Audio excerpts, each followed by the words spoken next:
Buenos días a todos. Bienvenidos a esta segunda sesión del webinar de Economía Circular.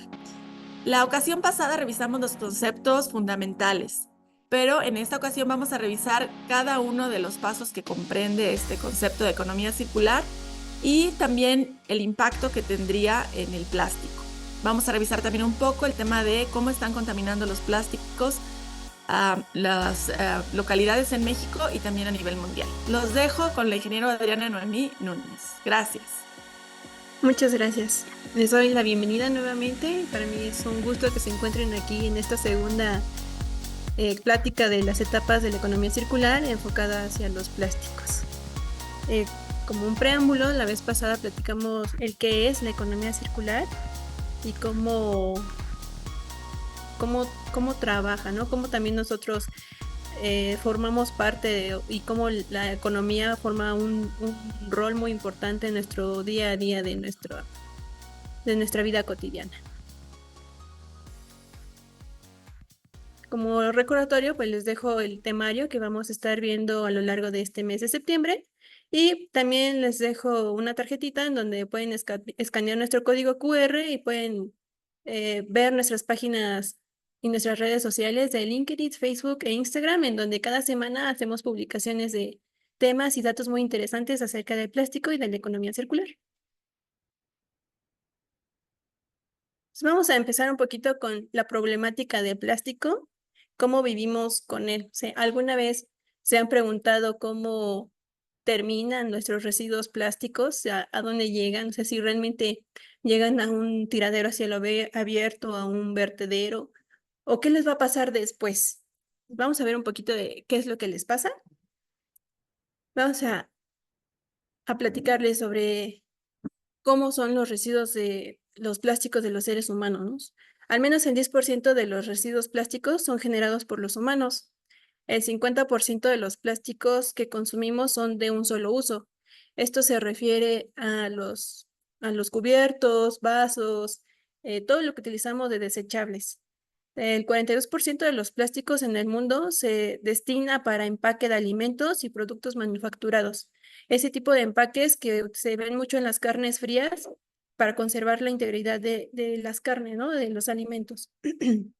Cada año se usan hasta 5,000 millones de bolsas plásticas. Esas bolsas que nosotros utilizamos diariamente para llevar nuestros alimentos, nuestras cosas, todas las bolsas de acarreo que nos dan en el súper o en el mercado o en las tiendas para llevar nuestras cosas a nuestras casas, generalmente van a terminar también en el océano. Y de esos son 13 millones de toneladas de plástico que van a terminar pues en cuerpos de agua y que van a llegar al océano. El 90% del agua que tomamos embotellada y pues el 83% del agua que está en el grifo ya contiene microplásticos. Y pues como llega todo ese plástico a los océanos y a los mares, 100,000 animales marinos mueren a causa del plástico cada año.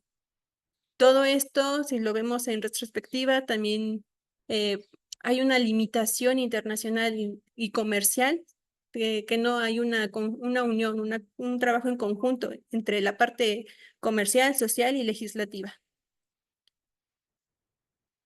La vez pasada, pues comentamos que es la economía circular, que es un modelo regenerativo y restaurativo que busca mantener a los materiales en uso la mayor parte del tiempo.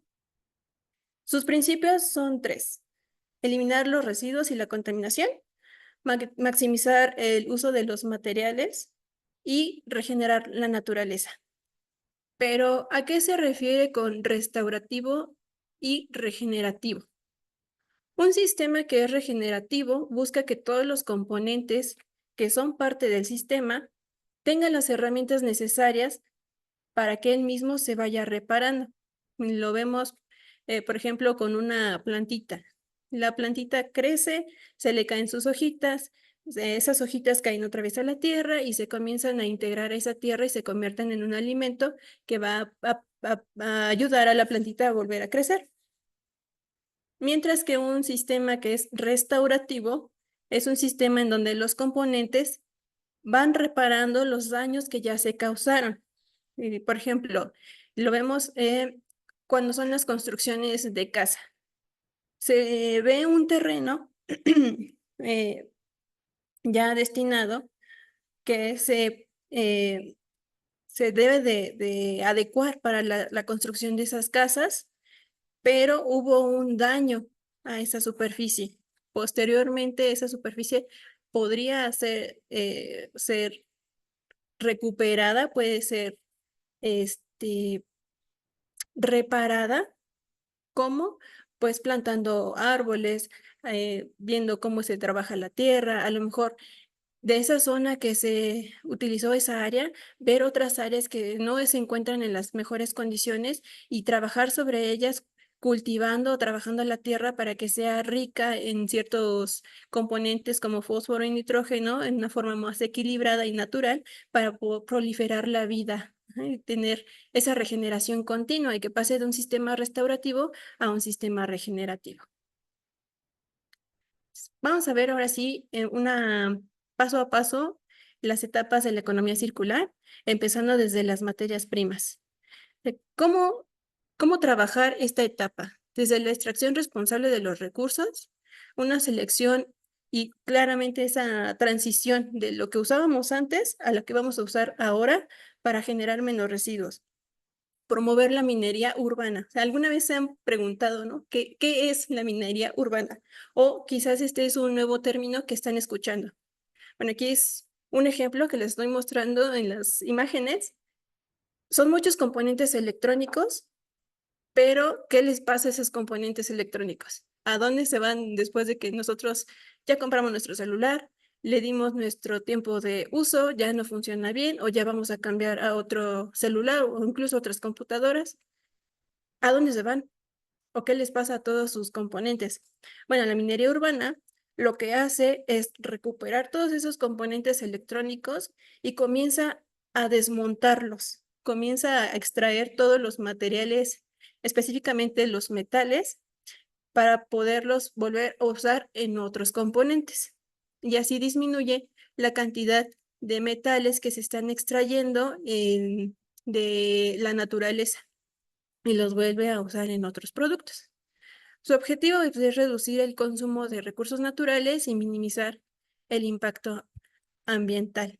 Y pues un ejemplo es PetStar. PetStar es la empresa más grande a nivel mundial que trabaja con la incorporación de PET recuperado, lo recicla y tiene un proceso para volver a elaborar las botellas de agua que utilizamos nosotros diariamente. Ahora veamos la innovación y el diseño. Su objetivo es eliminar el concepto de desperdicio o de basura o residuo desde el diseño. ¿Cómo lo hace? Incrementa la vida útil de los bienes y servicios desde la modificación del diseño para evitar las mezclas de materiales que dificulten su reciclaje. En la plática anterior les comentaba un poquito sobre algunos tipos de empaque que tienen muchos tipos de capitas de plástico. Lo vemos aquí en un ejemplo en la imagen. La del café, por ejemplo, tiene varias capas de diferentes tipos de materiales que cuando se intentan reciclar no se pueden mezclar tan fácilmente.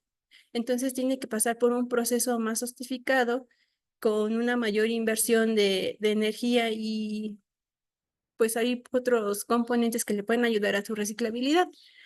No se puede reciclar tan fácilmente porque es difícil separar esas capitas. Es tan delgado que nosotros no lo vemos a simple vista, ¿no? También se apoya de los productos para que los productos hagan un uso completo, o sea, que sí se le explote todo el potencial que tiene y que en el diseño se logre reducir la cantidad de empaque. Hay productos que cuando uno los compra tiene mucha cantidad de empaque, ¿no? Que la cajita de plástico para que se proteja, la caja de cartón, el embobinado o el playo para que llegue bien, bolsa, el relleno. Hay que reducir toda esa cantidad de empaque para que también se mantenga en circularidad la mayor cantidad de tiempo los recursos. Y finalmente, diseñar nuevos productos que sean más duraderos, que sean modulares y que se puedan reciclar. ¿A qué se refiere con que sean modulares?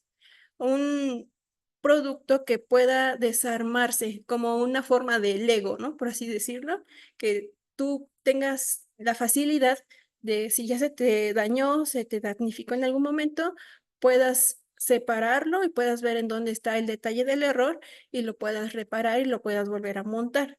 Una vez que deje de funcionar, lo puedas depositar adecuadamente y en ese proceso de recuperación se va a volver a desmontar para separar todos sus componentes.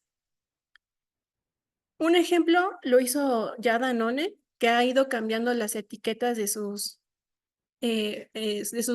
latitas o sus botellitas de yogur, que eran etiquetas de materiales complejos, como la etiqueta que les comentaba, que tiene muchas capitas. Ahora ya son de un solo material, que ya facilitan esa reciclabilidad y pueden recuperarse más fácilmente.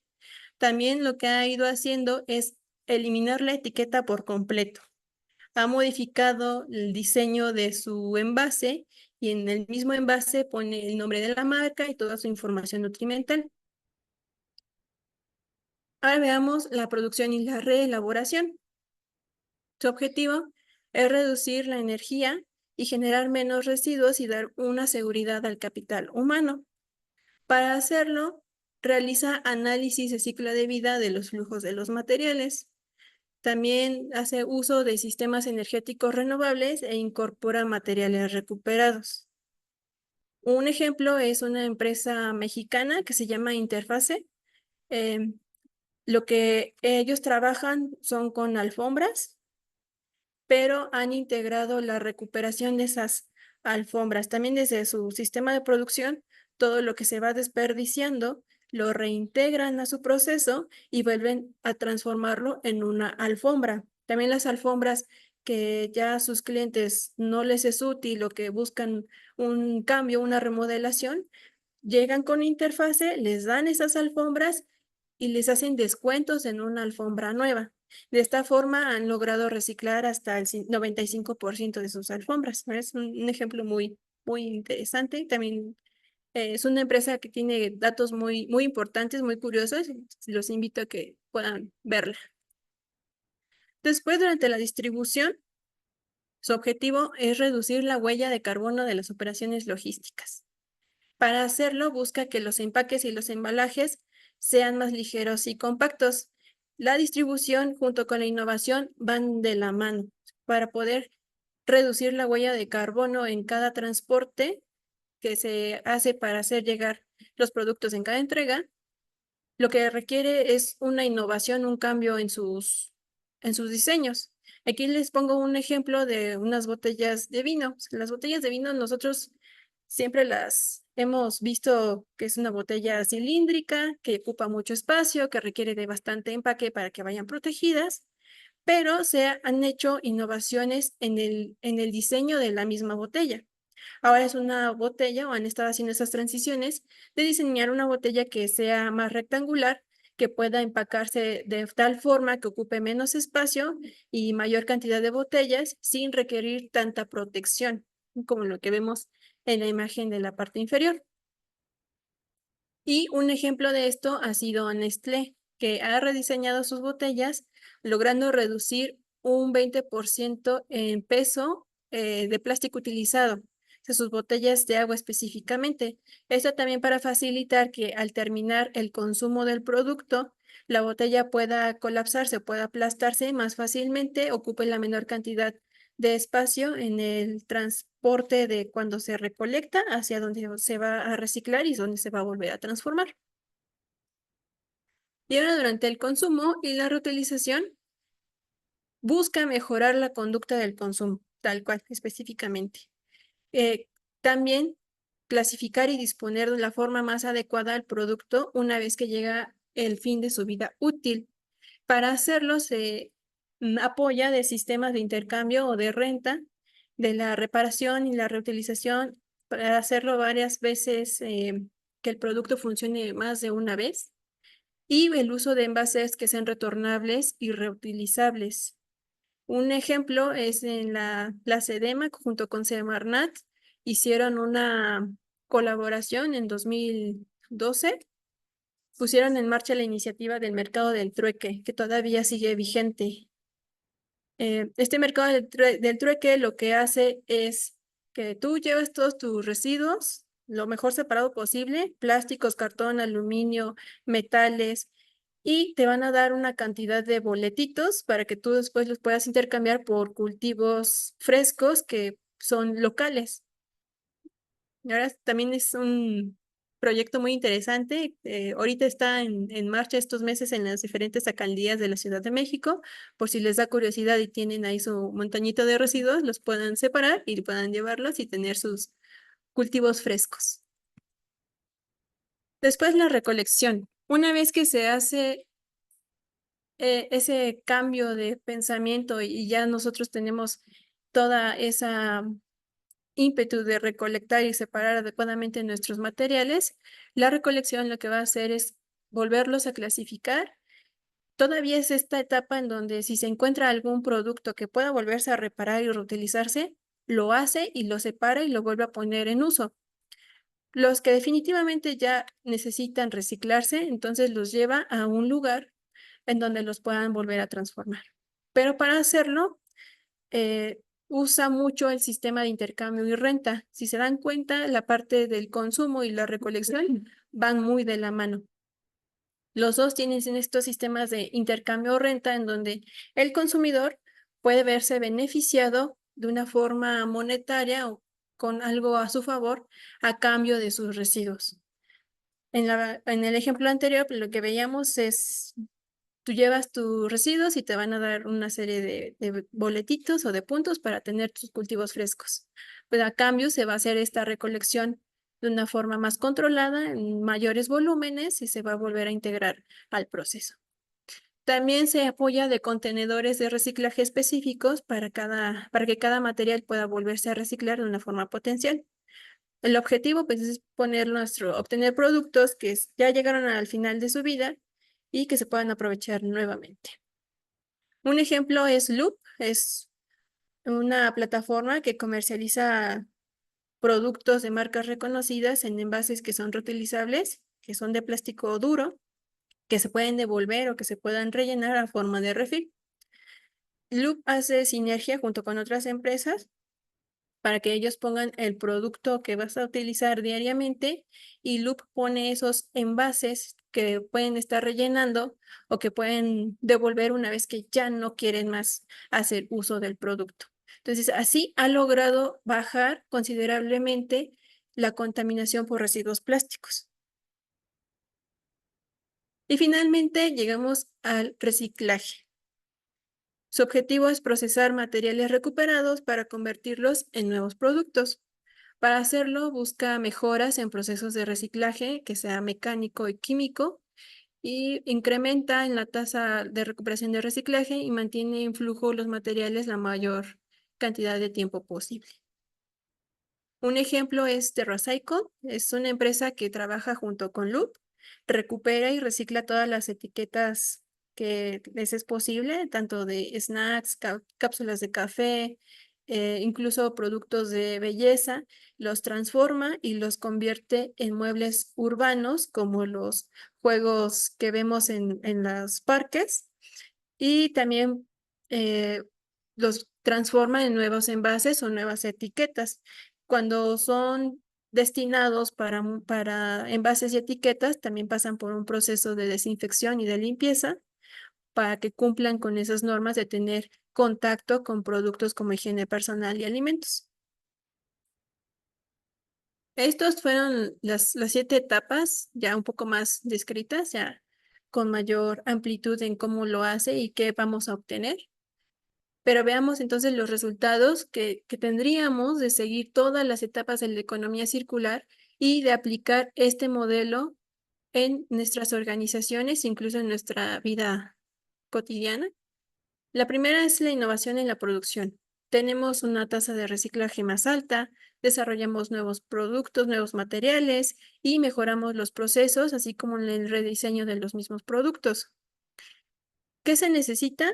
Cambiar ese concepto que tenemos de la explotación de recursos naturales para obtener las materias primas y administrar nuestros recursos, hacer ese cambio o ese estudio para lograr la transición de usar materias primas que han sido explotadas o que han sido extraídas de la naturaleza y tratar de incorporar los materiales que son reciclados.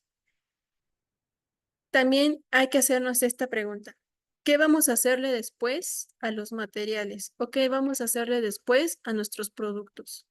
No solo terminar la línea en ya hice mi producto, ya lo tengo a la venta, pero me voy a deslindar de él completamente cuando llegue al consumidor. No, también hay que tener ese intercambio con el consumidor para ver cómo hacerlo retornar o con quién lo podemos llevar como apoyo para que nos ayude a volver a circular esos materiales. Como otro resultado es la reducción de los residuos. Ya existen regulaciones para vertederos a nivel internacional y específicamente para México también existen esas leyes de cómo hacer la gestión adecuada de los residuos. Se van a tener cuerpos de agua más limpios, van a llegar la menor cantidad de residuos plásticos a los cuerpos de agua y también esto va a generar un cambio de hábitos en el consumidor. ¿Qué herramientas podemos utilizar? Un diagrama de mariposa que vamos a ver un poquito más adelante, más explicado, que nos ayuda a mantener en flujo continuo cada material y los productos, cómo se pueden descomponer para volverlos a reintegrar a un proceso. Tener ese consumo responsable y trabajar en el diseño innovador de un producto. Después, la reducción de emisiones de gases de efecto invernadero. Bueno, vamos a disminuir nuestras emisiones netas de dióxido de carbono y en general todos los gases de efecto invernadero. Vamos a disminuir la huella del carbono más enfocado hacia la parte de la distribución. Y para esto nos apoyamos del uso de energías y materiales que son renovables y la innovación en nuestros procesos.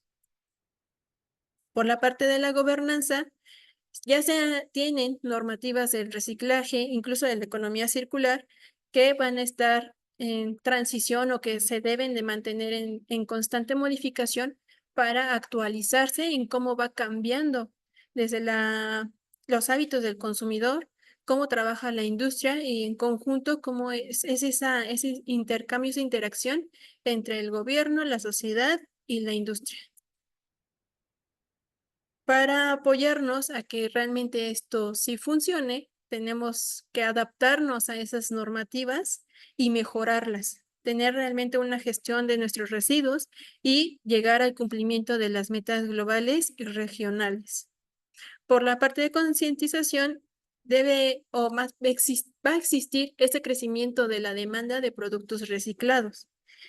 Vamos a tener esa interacción y satisfacción de tanto el consumidor como el productor. El productor va a cumplir las características que nosotros requerimos para cada producto y nosotros vamos a cumplir esa necesidad al consumir nuestro producto, pero vamos a seguir reciclando y gestionando de una forma más adecuada nuestros residuos. ¿Qué necesitamos? Esa conciencia pública, esa sensibilización hacia ese cambio de ya no solo comprar, consumir y desechar, sino que también ya reutilizarlo, repararlo, clasificarlo, hacerlo llegar a un lugar adecuado, una correcta disposición y volver que ese material se vuelva a reincorporar para tener un nuevo producto. Esto va de la mano, pues, con la enseñanza y el aprendizaje que se deberían hacer o están haciendo esas modificaciones a los sistemas educativos de cómo se hace también este proceso del reciclaje. Y eso va a verse reflejado en cambios de hábitos. Y finalmente, en el impacto económico. Va a haber mayor generación de empleo al crearse nuevas áreas que son necesarias, como las zonas de limpieza, molienda, secado.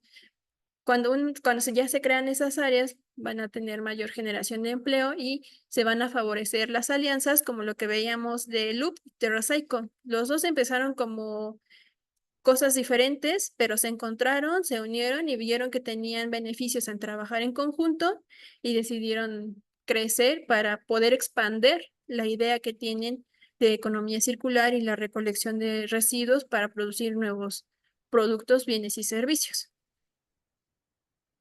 Para eso necesitamos un crecimiento en la demanda de los productos reciclables, que ya está esa transición en la demanda de esos productos debido a las normativas y las regulaciones que ya existen.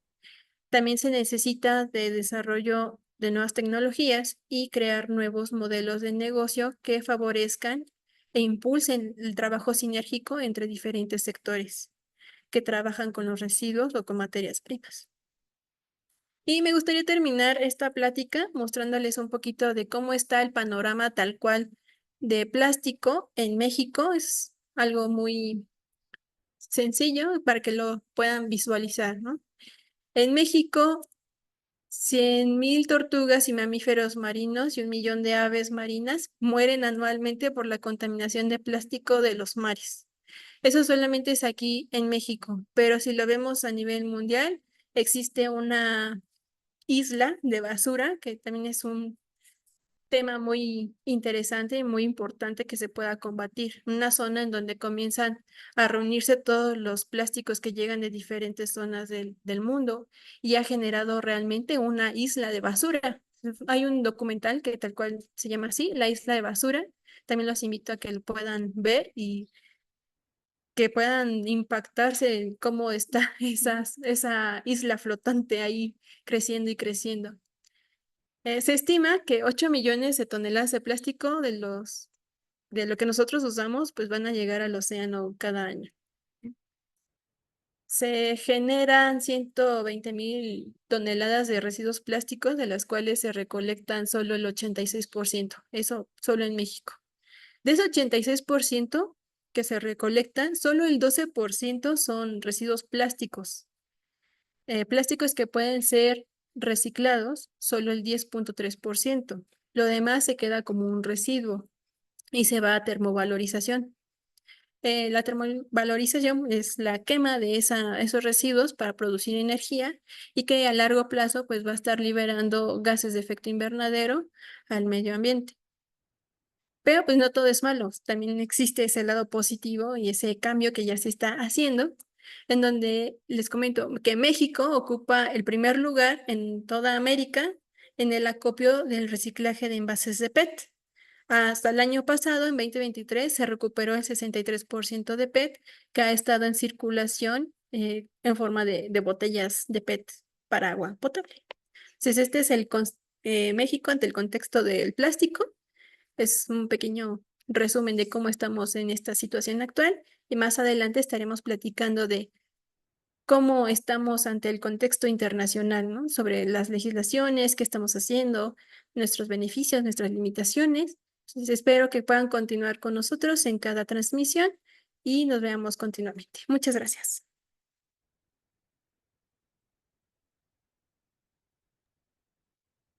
Mil gracias por esta interesante plática y pues ahora continuamos con la sección de preguntas. Si alguien quiere preguntar algo, les agradeceríamos que lo hagan en la zona del chat o si no, levanten su mano para que les abramos el micrófono. Bueno, la primera pregunta que tenemos es, en la etapa de consumo, ¿cómo podríamos realizar un consumo responsable?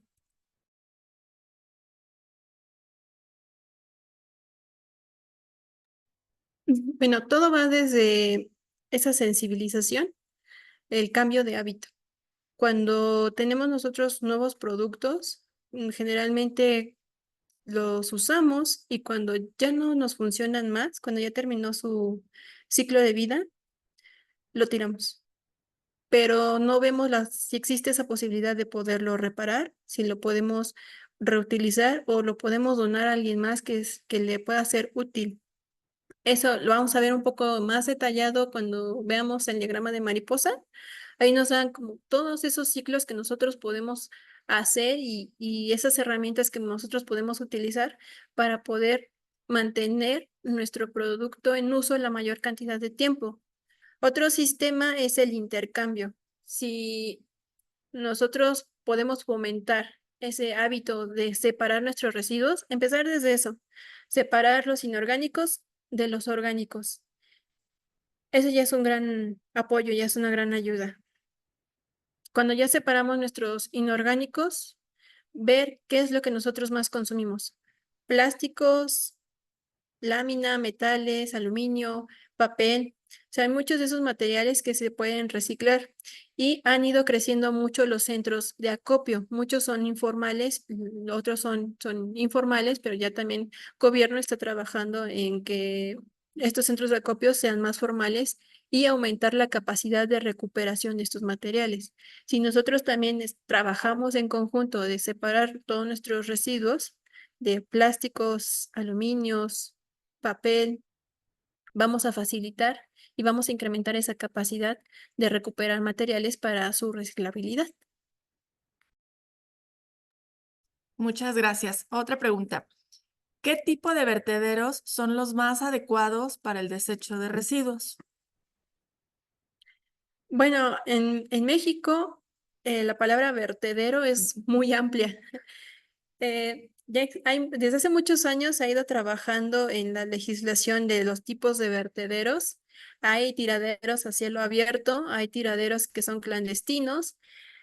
Son difíciles de controlar. La verdad, existen muchos lugares en donde en algún momento vas a pasar y primero es una montañita de basura y después ya va a terminar siendo un tiradero a cielo abierto. Sí existen clasificaciones. Lo ideal es que exista una planta de tratamiento de residuos.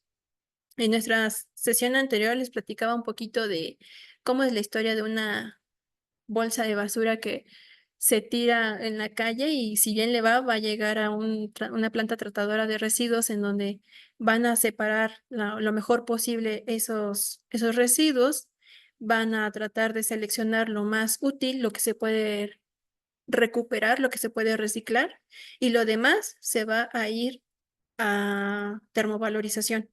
Va a llevar a hornos gigantescos en donde lo van a quemar para producir energía, pero como consecuencia van a tener una gran liberación de gases y de humos negros que se van a liberar al medio ambiente. También existe otro tipo de plantas que son generadoras de energía, pero a partir de biomasa, que sí son tiraderos, pero también hacen esa separación de residuos de los inorgánicos y los orgánicos, en donde los orgánicos los comienzan a trabajar para producir biogás y también tienen una recuperación de lixiviados, que son todos esos juguitos que seguramente han visto en sus bolsas de basura cómo escurren. Y todos esos juguitos los van recuperando y les dan un tratamiento químico para que no permeen en la tierra y pues la terminen perjudicando y no lleguen a los mantos acuíferos. Así como tal, no podría decir, este tipo de vertedero es el más ideal. O sea, todos tienen sus cosas positivas y todas tienen cosas muy negativas. Lo ideal es que no existan tiraderos a cielo abierto. Eso es lo ideal. Mil gracias. Otra pregunta más. ¿Por qué solo el 10.1 del plástico se puede reciclar?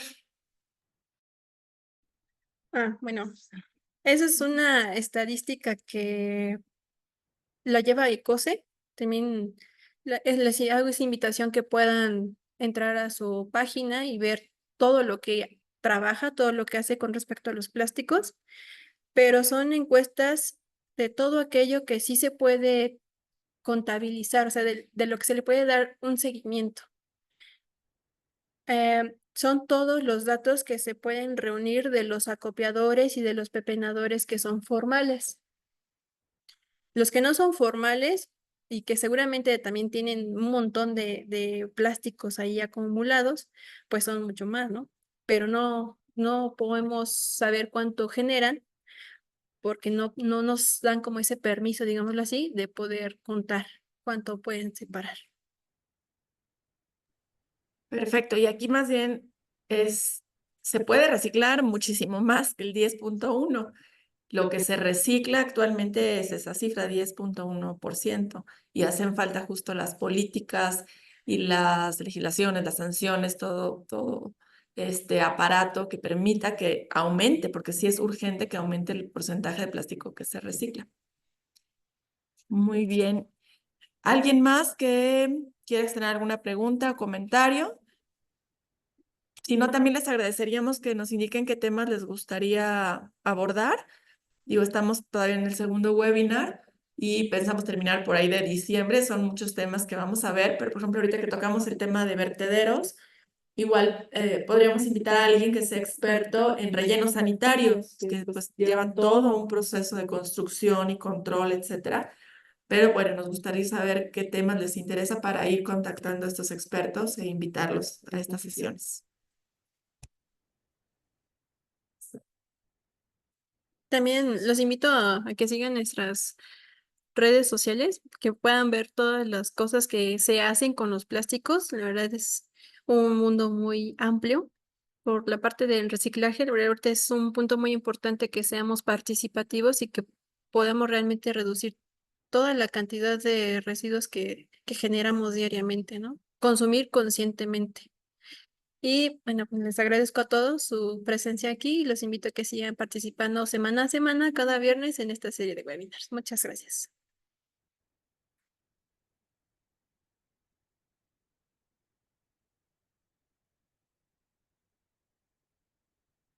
Creo que fue lo que me se concluye. ¿No?